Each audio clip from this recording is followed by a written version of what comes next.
90대의 한 노인은 그곳은 저승가는 중간의 대합실이라고 했다. 죽으려고 그곳에 들어왔다는 노인들도 여럿이었다.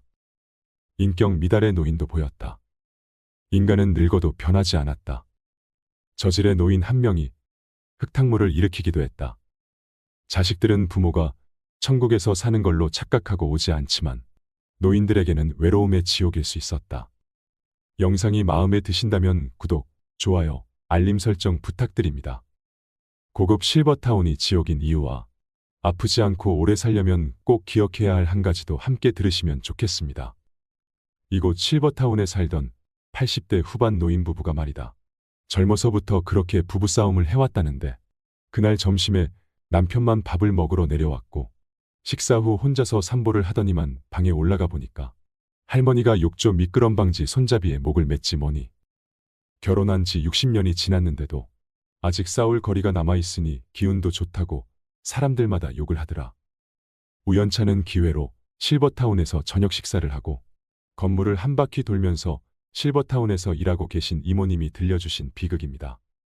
실버타운에서 노인들의 문제가 심각하다면서 일주일 전에 이모님 옆방에 입소한 할아버지는 부인이 돌아가시고 스스로 식사와 생활을 건사하지 못하자 자식들이 이 실버타운에 모셨답니다. 들어온 지 일주일 만에 아침을 먹으러 내려오지 않아 직원들이 올라가 보니 옆으로 누운 채로, 그러니까 벽 하나를 사이에 두고 이모님 방 쪽 침대를 향해 누운 채로 돌아가셨더랍니다. 실버타운을 운영하는 이들이 일상으로 대하는 비극입니다. 그러니까 말이다. 제 명을 다하고 간 사람은 벽 하나를 두고 옆에서 죽어도 하나도 안 무서운데 투신이든 목을 매든 떠난 사람의 방은 그 앞을 지나가기도 무섭더라. 삶과 죽음을 의연하게 받아들이고 마지막까지 자기 운명을 살아간 사람들이야 노래하며 춤추며 저승길을 걸어가겠지만 처참한 노년을 살아가는 사람들은 하루하루가 비극일 테지요. 13년 전만 해도 실버타운 입주자들의 평균 연령이 75세였는데 먼저 살던 사람들은 늙고 새로 들어온 사람들은 고령자들 뿐이라 그런지 지금은 평균 연령이 85세랍니다. 식사 후 현관 앞 의자에 앉아 담소를 하다 한두 시간 지나서 집 안으로 들어가곤 했는데 이젠 노인들이 10분을 못 넘긴다지요. 제가 이모님이랑 실버타운 주위에 만들어진 산책길에서 산보를 하는 동안 추우니까 죄다 들어가 버렸어. 예전에는 이 앞에 잔뜩 앉아들 있었는데 라는 말을 거듭하셨습니다. 쓸쓸한 표정으로 말이죠. 실버타운에 입소한 한 할머니는 지난번 검사 결과로 약을 바꿔 드시면서 정신이 더 맑아지고 밤이나 낮이나 약에 취해 누워 계시던 모습 대신 요즘에는 하루 종일 침대에 앉아 TV만 보고 계신다고 하는데요. 이모님 말에 의하면 90 중반을 넘기면서 할머니가 바뀐 점이 고집이 너무 세지셨다고 합니다. 이젠 당신이 하고 싶은 것만 하지. 단체 생활의 규율이나 약속은 지독히도 안 지키신다는 말을 덧붙이셨습니다. 그래서 노인분들이 이 할머니를 싫어해서 같이 늙은 마당에 왕따 아닌 왕따를 당하고 있다고 했지요. 직원 입장에서 7시 30분에 아침 식사도 전화를 하고 사람이 올라가서 모셔 내려와야 하니 직원들로서는 보통 고달픈 일이 아니랍니다. 하지만 이곳 실버타운 원장님 말씀은 다릅니다. 노인들이 살기에 실버타운은 최고의 천국이라고 합니다. 외로움도 없고 불편할 일도 없다는 것이지요. 누구 말이 맞는 걸까요? 여러분, 실버타운은 노인지옥이라는 말에 얼마나 공감하시나요? 실버타운이란 노인들을 위한 주거복지시설로 주거, 의료, 식사, 건강관리, 여가 등을 제공하는 곳입니다. 하지만 최근에는 실버타운의 문제점이 드러나고 있습니다. 나이 들어서 노후에 실버타운에 사는 것은 노인들의 꿈일까요? 악몽일까요? 내 인생의 마지막 거처로 어디가 좋을까? 여러분들도 생각해 보신 적이 있으시겠죠? 특히 은퇴를 하거나 나이가 60이 넘으면 노후를 어디서 보내는 게 좋을지 부쩍 이런 생각을 많이 하게 됩니다. 은퇴 설계라고 하면 사람들이 재정적인 문제를 먼저 떠올리지만 사실은 인생을 어디서 지낼 것인가 하는 마지막 거처에 대한 결정이야말로 최우선 순위를 놓고 신중히 고려하고 결정할 수 있도록 준비해야 할 사안입니다. 그렇지 못하면 여기 가서 살자, 저기서 살자 하면서 옮겨 다니다가 돈만 잃고 몸만 골아버리기 십상입니다. 실버타운은 10억 가까운 보증금을 내야 하지만 의아하게도 대기자가 많아 평균 2에서 3년은 기다려야 할 정도로 인기가 높습니다. 호텔 스위트룸 같은 곳에 살면서 청소 안 해도 되고 침구는 매일 뽀송뽀송하고 삼시세끼 고급진 식단으로 이루어진 식사를 할 수 있고 언제든지 의료진의 진료를 받을 수 있는 곳. 비슷한 연령대 친구들이 이웃인 데다가 수영장, 헬스클럽은 물론이고 다양한 프로그램이 있어 한시도 지루할 틈이 없을 것 같은 곳. 서울 도심이나 인근 도시에 자리 잡고 있어 외출도 자유로울 뿐만 아니라 가족들도 교통체증 없이 수시로 찾아올 수 있는 이곳은 낙원으로까지 비춰질 수 있습니다. 이런 생각으로 호텔식 실버타운에 들어간 70대 초반 부부가 있습니다. 입주를 위해 방문했던 실버타운은 그야말로 천국과 같았습니다. 내부의 수영장과 헬스클럽은 물론이고 소극장의 도서관, 당구장, 탁구장, 노래방에 방문한 가족들과 모임을 가질 수 있는 고급 레스토랑, 그리고 스카이라운지에 와인바까지 있어 자신이 좋아하는 재즈를 들으며 이웃 친구와 늦도록 담소를 나눌 수 있겠다는 생각에 부부는 서둘러 입주를 했습니다. 이게 5년 전의 일입니다. 이곳에서 나중에 거동이 불편할 때라도 보살핌을 잘 받으며 자식들에게 부담 주지 않고 여생을 보내면 되겠구나 하는 생각에 마음까지 홀가분해졌다 그랬지요. 첫 몇 개월은 그야말로 구름 위를 걷는 기분이었습니다. 사실 실버타운 안에 있을 때는 호텔 같은 방 안에서 많이 지냈고 시설을 본격적으로 이곳저곳 이용하기보다는 외출해서 친구들을 만나 자랑하기 바빴기 때문에 여전히 방문객처럼 지냈습니다. 입주 후 들뜬 몇 개월이 지나자 점점 일상의 무게에 짓눌리기 시작했습니다. 호텔급 셰프가 만들어준다는 진수성찬도 하루 이틀이지 질려서 매일 먹기엔 물렸습니다. 그러다 보니 부엌에서 직접 요리해 간단하게 먹는 날도 많아졌습니다. 부와 연륜을 쌓으며 성공한 인생을 일군 소위 상위 1%에 들어가는 사람들과의 지적인 대화를 기대했지만 허무한 착각이라는 것을 깨닫는 데는 그리 오래 걸리지 않았습니다. 자신과 같은 관심거리를 갖고 있는 사람을 실버타운에서 찾기 어려웠을 뿐만 아니라 모여서 하는 이야기를 들어보면 대개는 끝없는 자기 자랑과 자식 자랑만 늘어놓기 일쑤였습니다. 밥 한 끼를 먹으러 식당에 내려가려 해도 옷을 외출할 때처럼 차려입고 나가야 했습니다. 안 그러면 분위기를 해친다는 말이 나오기 때문이었습니다. 옛 친구를 만나 이런 하소연을 했더니 대뜸 이런 말을 하더라고요. 아니 뭐하러 그렇게 비싼 돈 내고 그런데 들어가서 사냐.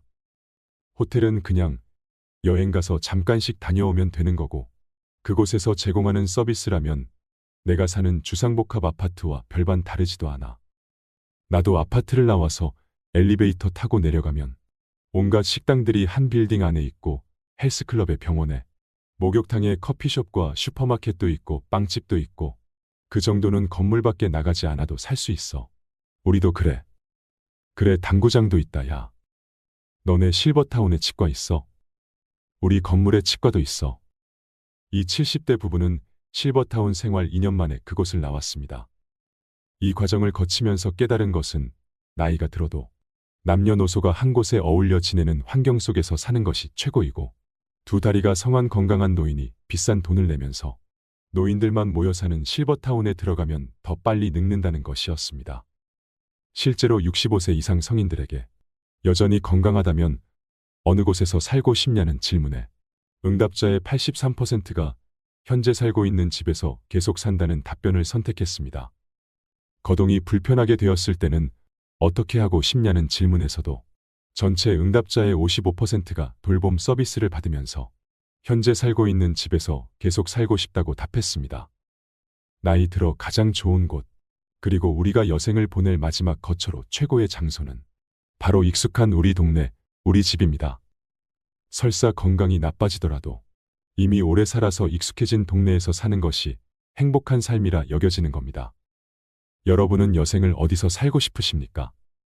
설마 럭셔리 실버타운에 들어가 사는 꿈을 꾸고 계시지는 않으십니까? 요즘 핫 이슈가 있는데요. 얼마 전에 실버타운은 노인 지옥이다라는 제목의 신문 기사가 떴습니다.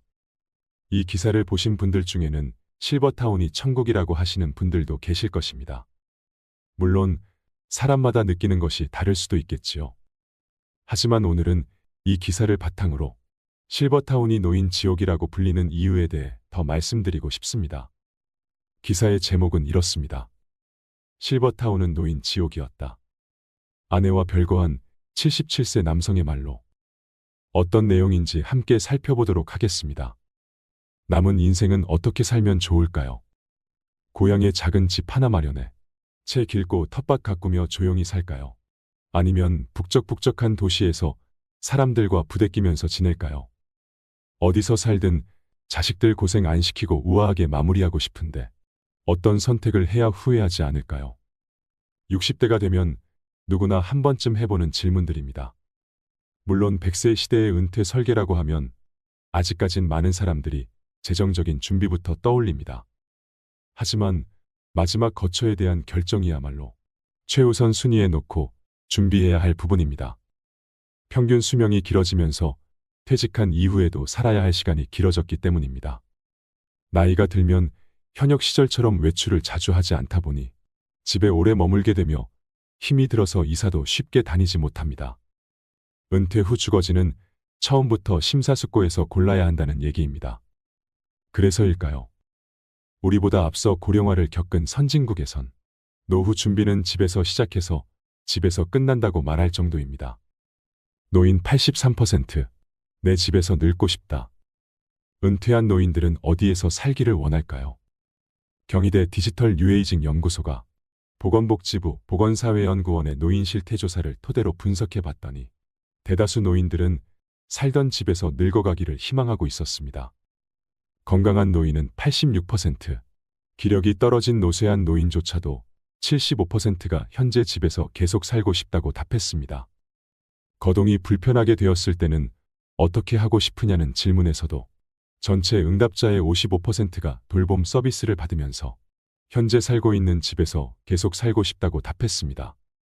아무리 건강이 나빠져도 이미 오래 살아서 익숙해진 동네에서 벗어나는 건 원치 않는 것입니다. 돌봄, 식사 등 서비스가 제공되는 노인요양시설에 들어가겠다는 응답자 비중은 32%로 두 번째로 많았습니다. 다만 건강 상태에 따라 온도차는 있었습니다. 노쇠한 노인의 경우엔 요양시설에 들어가겠다는 응답자 비중이 36%로 건강한 노인 31%보다는 높았습니다. 신혜리 경희대 노인학과 교수는 지역 사회에 계속 거주하는 이른바 에이징 인 플레이스는 한국뿐만 아니라 전 세계적인 공통 트렌드라며 노인들은 대부분 살던 집에서 계속 살기 원하며 건강이 좋지 않아 원래 집에서 살기 어려워졌다면 그때 일상생활 지원 서비스가 제공되는 주택 입주를 고려한다고 말했습니다. 시설에 들어가게 되면 그동안 맺어왔던 지역사회 혹은 이웃 관계망과 단절되기 때문에 불편해도 살던 집에서 계속 살고 싶어 한다는 설명입니다. 황혼에 별거한 70대 남자가 고른 새 집. 그런데 지금 살고 있는 집보다는 식사 청소 등 각종 서비스가 제공되는 럭셔리 실버타운에서의 삶을 동경하는 사람들도 적지 않습니다. 과연 고급 실버타운은 시니어들의 낙원일까요? 최근 일본 언론에서 뜨거운 화제를 모았던 77세 남성의 실버타운 2년살이 경험담을 소개합니다. 오션뷰 수영장, 노천욕탕, 피트니스 클럽, 가라오케 극장, 마사지룸, 도서관, 마장룸, 당구장. 도쿄 토박이인 77세 히라노 유오 씨는 3년 전 치바현 카모가와시에 새로 생긴 럭셔리 실버타운 유료 노인요양시설에 갔다가 한눈에 반했습니다. 태평양 바다 바로 앞에 위치한 근사한 22층짜리 신축 건물이었습니다. 1년 내내 기후도 온화해 도쿄보다 살기 좋을 것 같았습니다. 아내와는 1년 가까이 말 한마디 안 하는 사실상 별거 상태였기에 결정도 빨랐습니다. 집사람과 사이도 안 좋은데 이러다 내가 치매라도 걸리면 누가 나를 돌봐주겠나. 경치가 좋고 의료 서비스도 잘 되어 있는 여기서 여생을 홀로 보내야겠다 생각한 것이죠.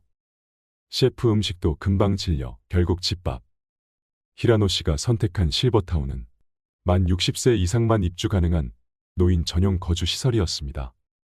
그는 방 2개, 화장실 1개, 거실로 이뤄진 20평형을 골랐습니다. 처음 입주할 때 일시금으로 6천만 엔, 약 5억 3,400만 원을 지불했고 매달 식사와 관리비 등으로 19만 엔, 약 169만 원씩 냈습니다. 바다로, 산으로. 첫 1년은 마치 천국에 온 기분이었다. 하지만 점점 일상의 무게에 짓눌리기 시작했습니다. 입주자들의 평균 나이는 75세. 전체 입주자의 3분의 1은 침대에 누워 일어나지 못하는 노쇠한 환자들이었고 3분의 1은 지팡이나 휠체어에 의지해야만 움직일 수 있는 노인들이었습니다. 히라노 씨처럼 70대이면서 건강한 노인은 많지 않았습니다. 부와 연륜을 쌓으며 성공한 인생을 일군 엘리트들과의 지적인 대화를 기대했지만 허무한 착각으로 끝나버렸습니다. 히라노 씨는 도쿄 신주쿠에 있는 유명 라이브 하우스인 로프트를 설립한 록 음악 전문가입니다. 록 음악 들어보셨어요? 라고 물으면서 공통 화제나 관심사를 찾았지만 트로트 듣는데요? 라는 대답만 돌아왔습니다. 내가 왕년에 해외 법인 사장이었는데 직원만 5만 명이었어. 아들이 둘인데 도쿄대 의대랑 법대를 보냈지.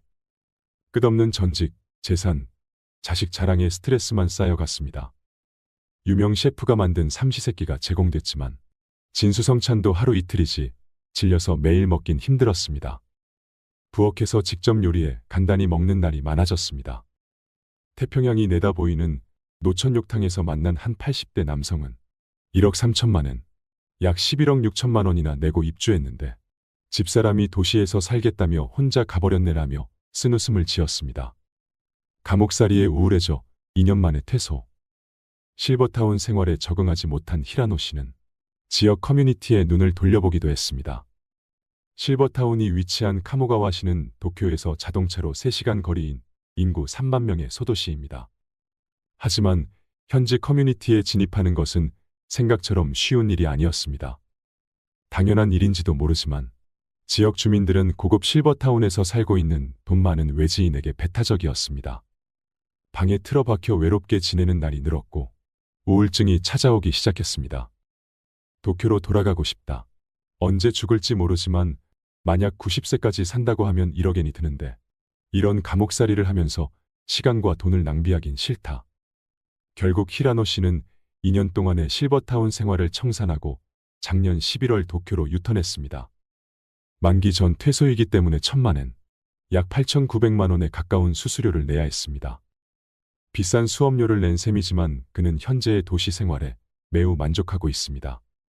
최근 일본 아베마TV 방송에 출연한 히라노 씨는 나이가 들어도 남녀노소가 모여있는 지금의 주거 환경에서 계속 사는 것이 좋다는 걸 뒤늦게 깨달았다면서 두 다리가 성한 건강한 노인이 비싼 돈을 내면서 노인들만 모여 사는 실버타운에 들어갈 필요는 없을 것 같다고 밝혔습니다. 이 이야기를 들으니 어떤 마음이 드시나요? 얼마 전 한국에서 실버타운에 들어갔다가 나온 80대 할아버지는 이 기사를 읽고 이렇게 말했습니다. 나는 죽으면 가능하면 아무도 모르는 곳에서 혼자 죽고 싶었다. 싸우기라도 하면 반년 가까이 말도 하지 않았던 아내에게 치매에 걸렸을 때 돌봐달라고 부탁하는 것도 싫었다. 그래서 아내에게 실버주택에서 마지막을 혼자 보내고 싶다고 말했더니 당신은 항상 바다를 바라보며 혼자 죽고 싶다고 말했잖아요 라며 흔쾌히 승낙했다. 그렇게 내가 실버타운에 들어간 것이 지옥의 시작이었던 것 같다. 법원 근처에서 30년이 넘게 살면서 변호사로 법의 밥을 먹어왔다. 70 고개를 넘으면서 밥벌이를 졸업하고 마지막 거처를 어디로 할까 생각했다. 도심 속에서 살던 대로 마지막까지 존재하는 방법이 있었다. 친한 친구들과 모여 수다도 떨고 놀이도 같이 하면서 여생을 즐기는 방법이다. 두 번째가 실버타운이고 세 번째가 바닷가에서 혼자 사는 것이다. 나는 지난 2년간 살던 실버타운을 나왔다. 실버타운 시설에 대해서는 만족했다.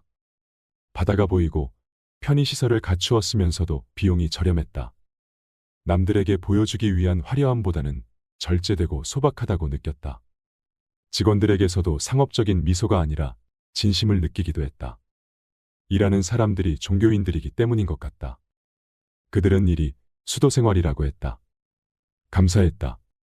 다만 문제는 이웃과의 소통이었다. 얼마 전 일본 실버타운에 있던 77살의 히라노 유우 씨가 쓴 글을 봤다. 핵심 내용은 이랬다. 그는 럭셔리 실버타운을 보고 반했다. 바다가 보이는 22층 건물이었다. 그는 첫 1년은 마치 천국에 온 기분이었다. 하지만 점점 일상의 무게에 짓눌렸다. 그가 보는 주위 사람은 대부분 거동이 불편한 노인들이었다. 그는 다른 노인들과 지적인 대화를 기대했지만 착각이었다. 대부분이 잘된 자식이나 재산, 그리고 왕년의 전직을 자랑했다. 그들의 천박함에 스트레스가 쌓여갔다. 유명 셰프가 만든 음식을 매일 먹었지만 질려버렸다. 그는 지역 커뮤니티에 눈을 돌려보았다. 그러나 지역 주민은 고급 실버타운에 살고 있는 외지인에게 배타적이었다. 방에 틀어박혀 외롭게 지내는 날이 늘었고 우울증이 찾아왔다.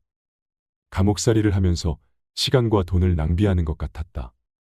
결국 그는 실버타운 생활을 청산하고 도시로 유턴을 했다. 그는 나이가 들어도 남녀노소가 모여있는 곳에서 사는 게 좋다고 했다. 건강한 노인이 비싼 돈을 내면서 노인들만 모여 사는 실버타운에 들어갈 필요는 없다는 것이다. 한국인인 나는 같은 70대인 일본인 히라노 유우 씨와 비슷한 경험을 했다. 실버타운을 나오게 된 동기도 비슷하다. 겉에서 보는 실버타운은 천국 같았다. 그러나 첫날 공동식당에 갔을 때 그 꿈은 바로 깨졌다. 식당의 공기는 어두운 회색이었다. 핏기가 없고 주름살이 가득한 노인들이 침묵 속에서 밥을 먹고 있었다. 밀차나 쌍지팡이를 짚고 오기도 하고 파킨슨 병에 걸린 노인이 혼자 힘겹게 밥을 먹고 있기도 했다. 나는 갑자기 워킹 데드라는 미국 드라마의 한 장면 속으로 들어온 것 같았다. 좀비 사회를 그린 드라마였다. 분명 그런 느낌이었다. 나의 경우는 음식이 점점 맞지 않았다. 주방을 맡은 여성이 정성 들여 시골 집밥을 만들어 주었다. 노인들을 위해 자극적이지 않도록 국과 반찬을 만들었다. 그러나 맵고 짠 음식에 길들여져 버린 내게 그 음식들은 입에 맞지 않았다. 맞추려고 노력했지만 되지 않았다. 바깥에 나가 식당에서 사 먹는 때가 많았다. 결론적으로 소통이 힘들고 밥을 사 먹으면 실버타운도 주상복합 아파트와 비슷하다는 생각이었다. 노인들에게 다가서면서 대화를 시도해 보았다. 90대의 한 노인은 그곳은 저승가는 중간의 대합실이라고 했다. 죽으려고 그곳에 들어왔다는 노인들도 여럿이었다. 그들은 공감대가 형성되어 있지 않았다. 살아온 삶이 다르고 인생관과 가치관의 차이가 많은 노인들은 소통할 공통의 소재가 없었다. 인격 미달의 노인도 보였다. 인간은 늙어도 변하지 않았다. 저질의 노인 한 명이 흙탕물을 일으키기도 했다. 자식들은 부모가 천국에서 사는 걸로 착각하고 오지 않지만 노인들에게는 외로움의 지옥일 수 있었다. 그들은 고독과 완만한 죽음이 있는 따로 떨어져 있는 화려한 무덤가에서 사는 것 같았다. 아름다운 꽃도 같은 종류만 모이면 질린다. 섞여 있어야 아름답다. 아무리 예쁜 꽃병이라도 시들어버린 꽃들만 가득 꽂혀 있으면 추하고 서글프다. 실버타운에서 그런 걸 느꼈다. 이제야 그때가 좋았다는 걸 알았다. 어린 시절 손자 손녀들이 병아리 때 같이 오골거리고 아빠 엄마들이 있고 집안 어른으로 할아버지 할머니가 있었다. 설날이면 온 가족이 모여 할아버지 할머니에게 세배를 하고 떡국을 나누었다. 이제야 그 시절이 좋았던 걸 깨닫는다. 결국 나는 양로원을 과소평가하고 있었던 것 같다. 죽기까지 10억 원 이상 든다는 호화로운 고급 실버타운. 팜플렛 속의 노인들은 건강해 보였고 밝고 환하게 웃으며 생활하고 있었다. 나는 드라마 속 실버타운의 노후 생활을 동경하여 입주했지만 고립무원의 은둔 생활을 하다가 불과 2년 만에 좌절하게 된 것이다. 여러분, 물론 실버타운의 장점도 있겠지만 실버타운에 들어가시기 전에 이런 부분도 꼭 고려해 보셨으면 하는 마음에 준비했습니다. 실버타운을 적응을 못해서 나간 사람이나 아니면 실버타운에 거주하는 것을 좋아하지 않는 그런 사람들의 의견도 종합하여 꼭 신중하게 선택하셨으면 좋겠습니다. 이런 음식은 믿고 거르세요. 뭘 먹는지도 중요하지만 더 중요한 것은 혈당 관리입니다. 식사 후 혈당의 그래프가 어떻게 되는가? 다시 말해서 공복 혈당도 중요하고 그동안 얼만큼 일반적인 평균 혈당 레벨이 높았나를 측정하는 당화혈색소도 중요하지만 진짜 중요한 것은 심혈관 질환, 혈관 건강과 관련해서 특정한 음식 섭취 후에 얼마나 급격하게 피크 혈당이 확 올라가는가입니다. 그래서 혈당이 확 올라가지 않도록 식사를 해야 됩니다. 이를 위해서는 먼저 먹는 법을 지켜주셔야 합니다. 채소를 먼저 먹고 단백질, 지방 먹고 그 다음에 탄수화물 먹는 것입니다. 식사 순서를 지켜서 혈당 피크를 최대한 막아야 합니다. 그리고 식사 후 2시간 내지 3시간 뒤에 혈당이 얼만큼 제자리로 떨어지나 이것도 봐야 합니다. 인슐린 저항성이 생기면 혈당이 올라갔다가 2시간, 3시간, 4시간이 지나도 아주 천천히 떨어집니다. 그렇게 되면 그게 이미 당뇨병은 아니어도 당뇨 전 단계라고 봐야 합니다.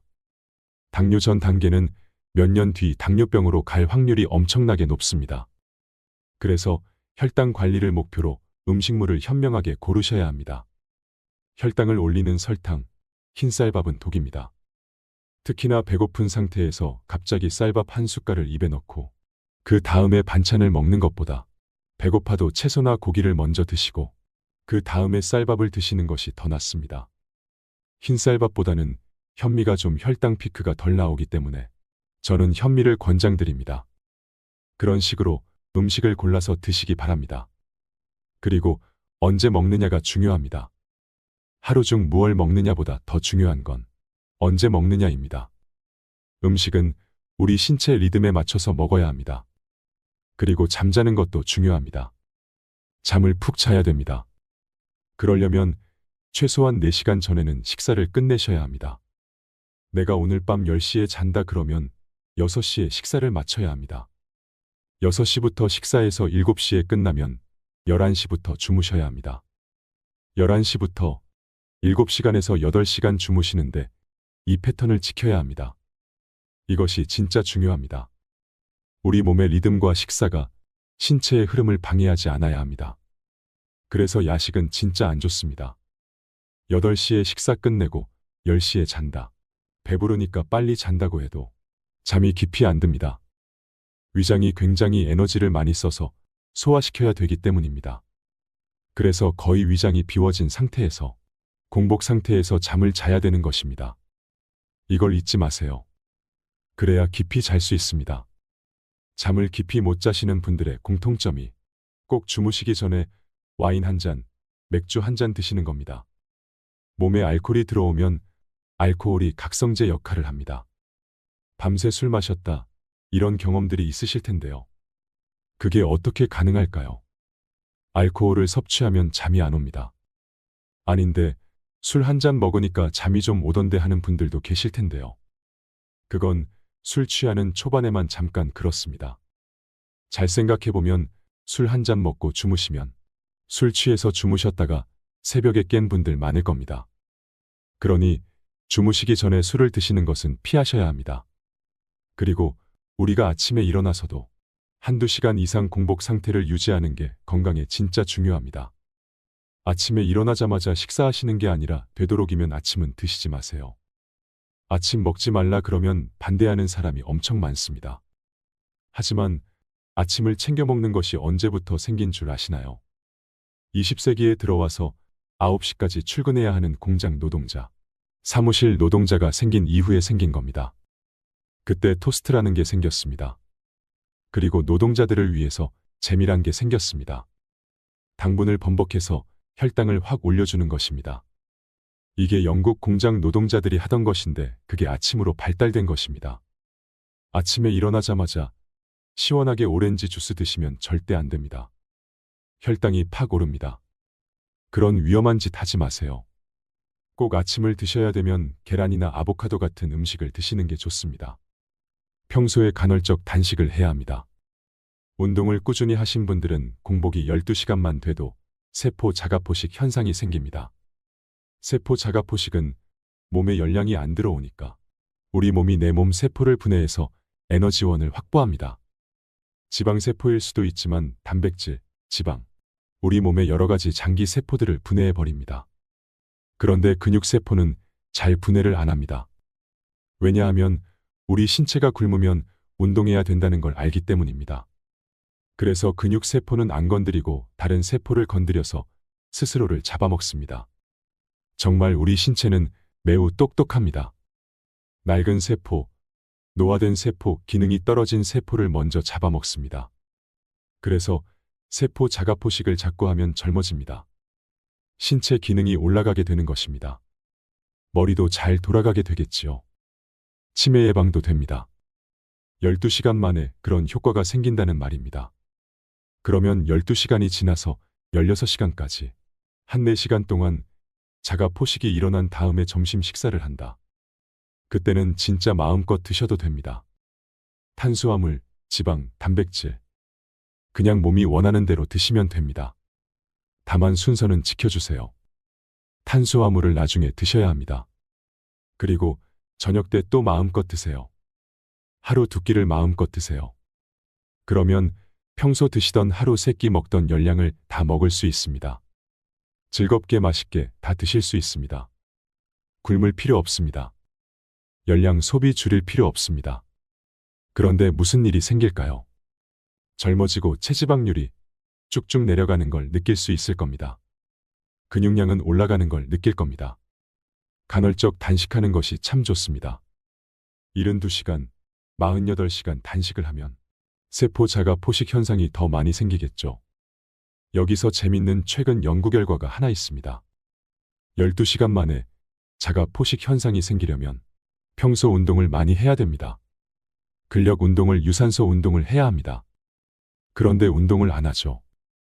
운동을 안 하신 분은 36시간 굶어야 자가 포식이 생기기 시작한다고 합니다. 그러니까 운동은 단식의 효과를 올리는데도 커다란 도움을 줍니다. 운동하기 싫으시면 딱 한 가지만 알아두세요. 운동의 중요성은 여러 가지가 있지만 하나는 꼭 염두에 두시기 바랍니다. 우리 몸 건강은 미토콘드리아와 매우 관련성이 높습니다. 그런데 운동을 꾸준히 하시면 미토콘드리아의 숫자도 늘고 미토콘드리아 효율성도 높아집니다. 기능이 좋아집니다. 제가 강조하는 운동 중 하나는 존투 운동입니다. 젖산 역치를 유지하는 운동입니다. 근력 운동을 하면 젖산이 쌓인다. 젖산 때문에 통증이 생긴다. 근육도 생긴다. 이런 얘기를 들으신 적이 있을 것입니다. 잘못된 정보입니다. 젖산은 통증을 완화시키려고 분비되는 물질이고 거기서부터 또 에너지도 나옵니다. 젖산은 좋은 겁니다.